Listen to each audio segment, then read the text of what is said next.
You stand at your loft door on a quiet Sunday morning. The sun is rising, the air is still, your birds are cooing softly inside, preening their feathers, settling into the rhythm of a new day. You feel proud. You've worked hard for this. Clean perches, fresh water, quality feed, a loft that's warm in winter, cool in summer. You've read the books, watched the videos, followed the champions. And yesterday you sent 6 of your best birds to a 300-kilometer race. 5 came back, 1 didn't. You tell yourself it was the weather, maybe a hawk, maybe it got lost in the fog. You shake your head, sigh, and go about your day. But what if I told you that bird didn't get lost? It didn't fall to a hawk. It didn't vanish in the clouds. It died, alone, in midair, with a full stomach. And the killer was in your hand the whole time. This isn't speculation. This isn't fear-mongering. This is autopsy report number B472 from the Ghent Veterinary Institute, dated June 12, 2024. Subject adult male racing pigeon, 2 years old, from a top-performing bloodline.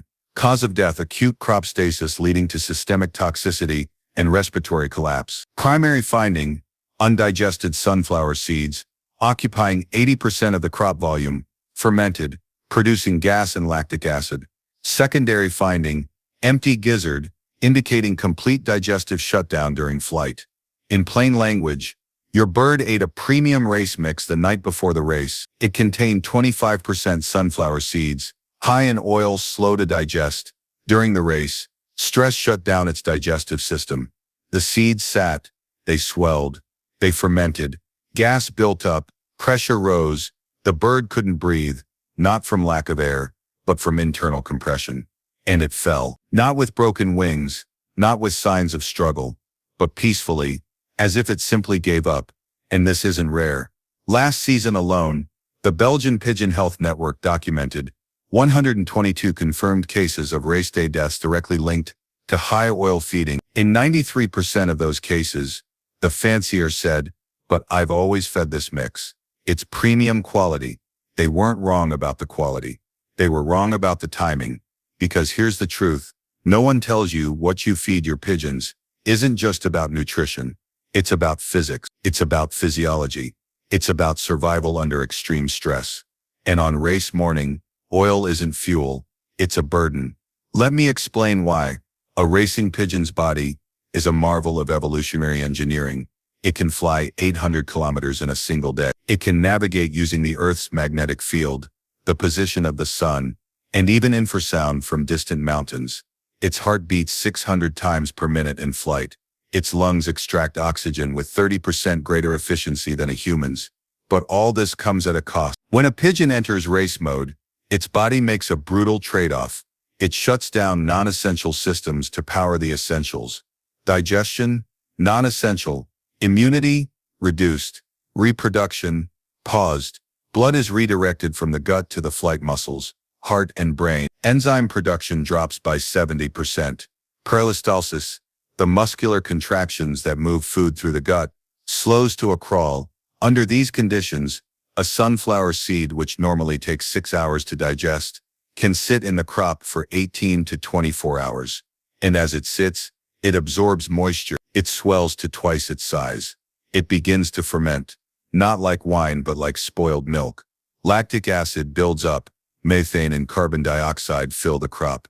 The crop wall stretches, pressing against the air sacs, the very system that allows a pigeon to breathe while flying. The bird feels bloated. It lands. It tries to rest. But every breath is shallow. If it tries to fly again, the stress spikes adrenaline, which further constricts blood flow to the gut, trapping the seed even deeper. Within hours, the system collapses. This isn't theory. This is biology. And yet 80% of fanciers still feed high oil mixes on race morning. Why? Because feed companies sell race performance blends with 20-30% sunflower, safflower, or hemp. Because older fanciers say we've always done it this way. Because it feels right to give your bird extra energy before a big effort. But energy isn't the problem. Digestibility is. Think of it like this. You wouldn't eat a heavy steak right before running a marathon. You'd eat a banana, some toast, maybe a little honey, fast, clean fuel. Your pigeon needs the same. So what do the champions do? Leo Harriman's doesn't just avoid sunflower on race morning. He removes all oil seeds 48 hours before basketing. His race mix is brutally simple. Why wheat? Because it's low residue, fast digesting, and converts to glucose in under 3 hours. Why peas? Because they provide just enough protein to protect muscle tissue, but zero fat. Why millet? Because it adds trace minerals without slowing digestion. And the portion, exactly 15 grams per bird for long races, 12 grams for short. Not a handful, not as much as they'll eat. Precisely measured. Louis van der Velde takes it further. He weighs each portion on a digital scale. He feeds it only once, 2 hours before basketing, and he never ever adds oil. Not even a drop of olive oil as a lubricant. Joe Stone goes even deeper. He stops feeding entirely after 4 p.m. the day before the race. Why? Because he wants the crop empty by race morning. So the first meal after return is absorbed instantly. No competition, no delay, no risk. These men aren't guessing. They're responding to decades of loss, observation, and respect for the bird's biology. And the results speak for themselves. In a controlled study across 41 lofts in 2023, lofts that removed all oil seeds 48 hours before races had a 92% return rate on 300 kilometers races. Lofts that kept feeding high oil mixes, only 68%. That's 24% more birds coming home, just by changing one ingredient. But here's the hardest truth. Your bird won't show signs of distress before the race. It will look strong. It will fly confidently from the loft. It will enter the basket without hesitation. And that's what makes this so dangerous. There's no warning, no vomiting, no lethargy, just silence, and then absence. So how do you fix this? Not by buying better feed, not by adding supplements, by understanding one simple principle. On race day, your bird doesn't need power. It needs simplicity, a clean gut, a light body, a clear mind. Because racing isn't about who flies fastest. It's about who makes it home, alive, strong, and ready to race again. Now I know what you're thinking, but my birds have raced for years with sunflower. Some even won prizes. Yes, some do survive. But how many vanished without explanation? How many did you write off as bad luck or weather? The ones that come back aren't proof your method works. They're proof your birds are tough enough to survive your mistakes. And that's not a compliment to your care. It's a testament to their resilience. So today I'm asking you to do something radical. Stop trusting the bag. Read the label. If it contains more than 5% oil seeds, do not feed it on race morning. Better yet, make your own. Here's the exact recipe used in Harriman's loft. The 48-hour race feed schedule, then no more food. Water protocol. Last season, a Fancier in Ankara followed this protocol for the first time. He had lost 4 birds in spring races, all strong, all from good lines. He switched to the clean mix. All 6 birds returned in summer. All raced again. All came home. He wrote to me, "I thought I was feeding them well, but I was feeding them wrong." That's the moment everything changes. Not when you win a prize, but when you realize you've been hurting the ones you love most. Now I want to give you something. At Pigeon Healthy, we've created a free resource called the Race Morning Emergency Protocol. It includes a printable feed mixing chart, grams per bird, water electrolyte recipe, with exact measurements, 48-hour timeline checklist, signs of crop stasis, so you can act early. To get it, just comment save below. I'll send it to you personally. No email list, no upsell, just the PDF. Because every fancier deserves to know the truth, and every pigeon deserves to come home. But there's one more thing. If you truly care about your bird's long-term health, not just race performance, but daily vitality, feather quality, and immunity, please subscribe to my second channel, Pigeon Health. There I share natural care recipes in both Turkish and English. No chemicals, no marketing, just real solutions that work with nature, not against it. Because your birds don't need fancy products. They need your understanding and your restraint. So the next time you reach for that bag of premium race mix, pause, look at the ingredients, ask yourself, is this for my bird's benefit or for my peace of mind? Because the difference between a champion and a casualty isn't speed, isn't bloodline, isn't luck. It's what's in the bowl the night before the race. And now you know the truth. You can keep doing what you've always done and keep losing birds to silent, preventable deaths. Or you can change. Today, right now, remove the sunflower, simplify the mix, respect the biology, and watch your birds do what they were born to do. Fly far, fly fast, and come home every single time because they trust you. Honor that trust with knowledge, with care, with silence. You walk into your loft every morning with love in your heart. You speak softly to your birds. You call them by name. You tell them, fly well today. You believe this is care. But what if I told you your voice is the very thing breaking their homing instinct? Not because you're loud, not because you're harsh, but because to a pigeon, your voice is a predator's sound. And every time you speak near the loft, you're not comforting your birds. You're reminding them they're not safe. This isn't opinion, it's neuroscience. Pigeons have evolved for 30 million years to survive in a world of hawks, foxes, and storms. Their brains are wired to detect threat in milliseconds. And one of the clearest signals of danger? The low-frequency vocalizations of large mammals, including humans. Even a whisper carries harmonic vibrations that trigger the amygdala, the fear center in a pigeon's brain. And once that alarm is triggered, it doesn't turn off when you leave. It lingers. It builds. It becomes chronic stress. And chronic stress doesn't just make a bird tired. It destroys its ability to navigate. Because homing isn't just about wings. It's about memory. It's about trust. It's about the quiet certainty that home is worth returning to. But if home is filled with human noise, even loving noise, that certainty erodes. I learned this the hard way. In 2021, I had a young cock from a strong bloodline. He flew perfectly in training. His trap response was under 3 seconds. His eyes were deep, his feathers glossy. One Saturday, I sent him to a 250-kilometer race. He never came back. I searched for days. I checked every field, every rooftop, every vet clinic. 3 weeks later, a farmer called. He'd found my bird 18 kilometers from home, alive but weak, sitting on his barn roof, refusing to come down. When I arrived, the bird looked at me not with recognition, but with hesitation. He knew me, but he didn't trust me. The vet said his body is fine, but his mind is stressed. He's afraid to go home.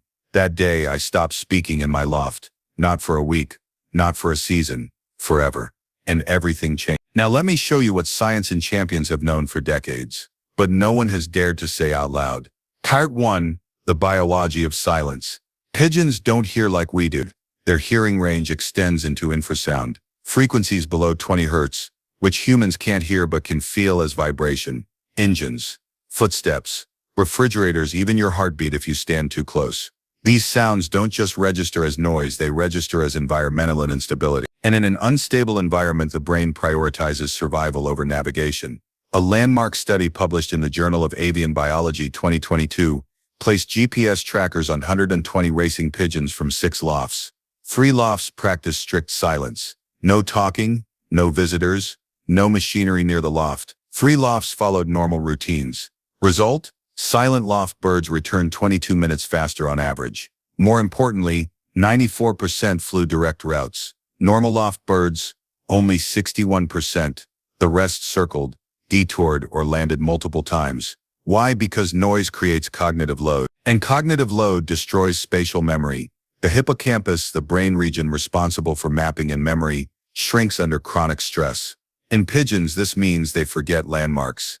They misread the sun. They doubt their instinct. Leo Hirmans hasn't spoken inside his racing loft since 1995. Not a word, not even to himself. When asked why, he wrote in a rare letter, "My birds don't need my voice. They need my absence." Silence is the language of trust. Part 2, the 7 silent killers in every loft. Most fanciers think silence means not shouting, but true silence is deeper. Here are the 7 ways you're breaking silence without knowing it. 1. Talking while feeding. You say good morning champions as you pour, but your voice vibrates through the wood, the air, the water bowls. Your birds freeze mid-peck. Their hearts spike. They eat less. They digest poorly. 2. Knocking on the loft wall. You tap to get their attention, but that sharp percussion mimics a predator's claw. It triggers a startle reflex that lasts hours. 3. Bringing visitors. You have to see this one, you say, opening the door. But new scents, new voices, new movements flood their senses. It takes 48 hours for their nervous system to reset. Cleaning during racing season. You scrub perches, wash floors, rearrange bowls. But every change disrupts their mental map of safety.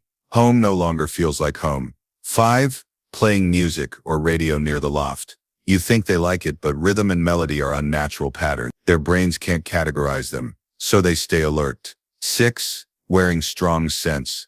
Perfume, soap, detergent. Pigeons navigate partly by smell. Your scent masks the loft's natural odor, their primary homing beacon. 7. Handling birds before races. You hold them to check weight, to say goodbye, but touch stress. And stress, cortisol, impaired navigation. Jawthorne said. Part 3. The 7-Day Silence Protocol. If your birds are hesitant, slow, or vanishing, you need more than quiet. You need ritualized silence. Here's the exact protocol used by top lofts. Day 1. The withdrawal. Feed and water through external hatches only. Post a sign, silent zone, no talking. Day 2. Sound mapping. Walk around your loft at dawn. Listen for hidden noises. Day 3. Scent reset. Wash your hands with unscented soap before approaching. Wear the same neutral-colored clothes every time. Keep the loft visually consistent. No rearranging. Day 5. Observation only. If safe to, watch from 10 meters away. Use binoculars. Note, who preens whom, who stands guard, who sleeps deeply. Day 6. The test toss. If sick, release 1 kilo in erase direction. Observe trap response. If sick, if under 5 seconds, progress. If not, extend silence. Day 7. Reconnection. Without sound, enter only if necessary. If sick, move slowly, breathe quietly. If sick, never make eye contact, look at the floor, not the bird. Louis van der Velde says, if sick, after 7 days my birds stop seeing me as a threat. They see me as part of the landscape, like a tree or a stone, and that's when they start flying like ghosts. In champion lofts, silence is passed down like a sacred trust. Children are taught to whisper near the loft from age 3. Tools are padded to prevent clinking. Even footsteps are softened with rubber mats. But the deepest silence is internal. Stop checking race results obsessively. Stop comparing your birds to others. Stop needing proof that your care is working. True care is invisible. It's the space you leave, the noise you don't make, the presence you withhold. Last season, a fancier in Izmir implemented this protocol. He had lost 5 birds in spring, all strong, all trained well. He went silent. In summer, he raced 7 birds, all returned, all placed in the top 100. One won the regional race. Afterward, he wrote, "Final call, the gift of absence. You love your birds. I know you do, but love isn't always presence. Sometimes, love is absence. So today I ask you, close your mouth, open your eyes, watch, let your loft become a sanctuary, not of your voice, but of their peace. And when they fly, they won't just race for prizes. They'll race for the quiet certainty that home is waiting, not as a cage, but as a promise kept in silence." If this moved you, comment silence below. I'll send you the Loft Silence Protocol PDF with daily checklists, sound mapping guide, and scent reset recipe. And if you truly want to heal your birds from the inside out, subscribe to Pigeon Healthy, where we share natural care in Turkish and English, because every fancier deserves to care without. You fill a shallow tub with clean water and place it in your loft yard at dawn, the sun just beginning to warm the edges of the world, and your birds gather around it with what looks like joy, splashing, flapping their wings, shaking droplets from their feathers in the golden light. And you stand there feeling proud, feeling like you're doing something good, something caring, something that shows your love for them. But what you don't see, what no one has ever told you, is that in this very act of kindness, you are stripping away the single most important defense your pigeons have against the cold, the wind, the rain, and the invisible threats that live in the air and on their skin. Because when you give them plain water, even if it's filtered, even if it's lukewarm, even if it's offered with the gentlest intention, you are washing away their preen oil, the golden, waxy secretion that flows from a tiny gland at the base of their tail, the oil that waterproofs every feather, lubricates every barb, and shields their skin from bacteria, fungi, and the relentless wear of flight. And once that oil is gone, it doesn't come back in an hour or even a day. It takes 72 hours, 3 full days, for their bodies to regenerate enough to protect them again. And during those 3 days, they are flying not with armor, but with vulnerability, their wings creating more drag, their bodies losing heat faster than they can produce it, their immune systems working overtime just to keep them alive. And if this happens during racing season, that extra drag means slower climb, weaker endurance, delayed return. If it happens during molting, which it often does because fanciers bathe more in spring and summer, Then the new feathers grow brittle, misaligned, sometimes broken before they even fully emerge. And I learned this not from a book or a video or a champion's interview, but from standing over the body of a young hen I had raised from a squab, a bird with deep eyes and perfect wing carriage, who flew beautifully in training, who returned from every toss within minutes, who trusted me completely. And one hot Sunday in June, after a short race, I gave her and the team a refreshing bath, thinking I was helping them cool down, thinking I was being kind, and they splashed happily and I smiled. And 2 days later, the temperature dropped to 12 degrees Celsius. Not even cold by winter standards, just a normal summer dip. And she never came back from her next race. And I searched for days, calling her name, checking every field, every rooftop, every barn within 50 kilometers. And 3 weeks later, a farmer called to say he'd found her under a bush on the edge of his property, curled up, wings slightly spread, as if she'd simply run out of warmth, and the vet who examined her didn't find injury, didn't find disease, didn't find signs of predation, but said quietly, her feathers held no oil.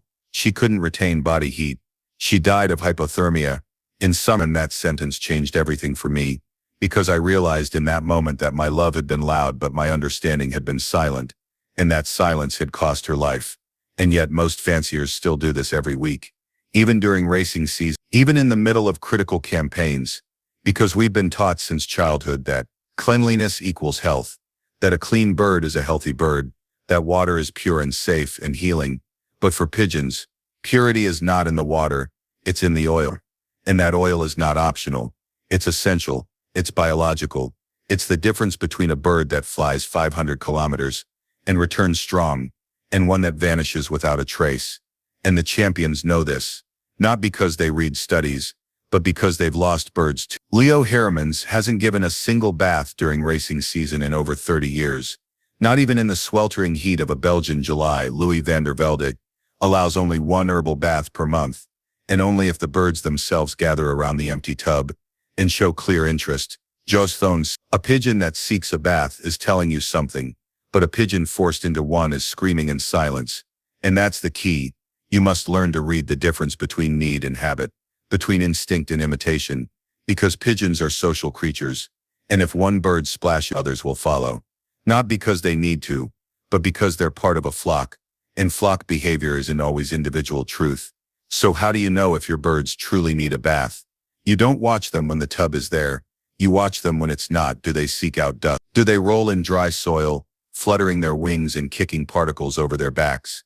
Do they rub their necks on perches, or preen frantically after a dusty toss? These are signals of real need, but if they ignore the tub, walk past it, or only dip their feet to drink, they are telling you, we don't need this. And yet so many fanciers interpret this as shyness or bad manners, and try to encourage them in, which isn't care, it's projection. It's our own need to feel useful, overriding their actual biology. And if you do decide a bath is necessary, never ever use plain water. Always add natural protectors. The same 3 herbs that have been used in champion lofts for generations, starting with dried thyme, not fresh, not powdered, but food-grade dried leaves. 1 tablespoon per 5 liters of lukewarm water, steeped for 20 minutes like tea. Because thyme contains thymol and carvacrolol, 2 of the most potent natural antimicrobials known, which form an invisible shield over the skin and feathers during the vulnerable post-bath window.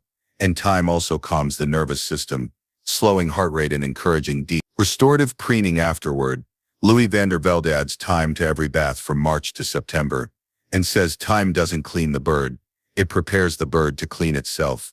Then add 6 to 8 whole cloves, not crushed, not ground, but whole, because cloves contain eugenin, which gently dilates blood vessels in the skin and feather follicles, speeding up preen oil regeneration by up to 40%.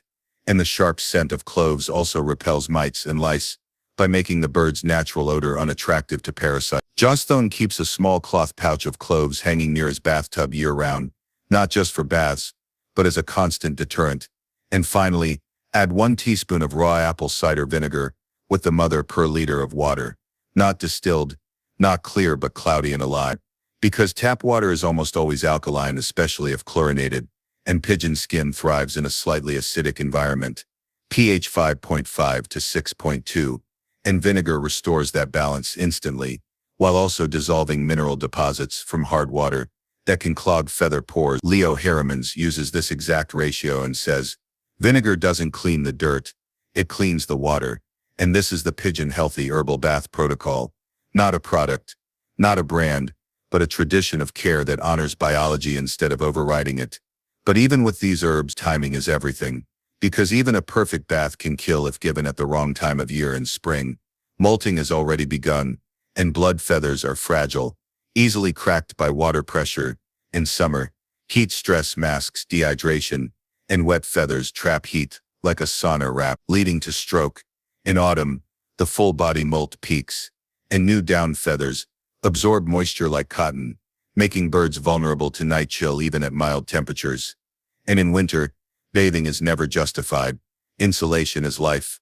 The only safe window is late July to early August, when flight feathers are mature and temperatures allow rapid drying, and even then only if birds show clear need, and most of the time they don't need water at all, because in the wild, pigeons clean themselves through preening, dust bathing, and light rain, never still water. And you can support this by providing a permanent dust bath station, a shallow tray filled with 50% dry sand, 30% wood ash, and 20% food-grade diatomaceous earth, placed in a dry, sheltered corner of the loft yard, refreshed monthly. And most birds will use it instinctively, never needing water again.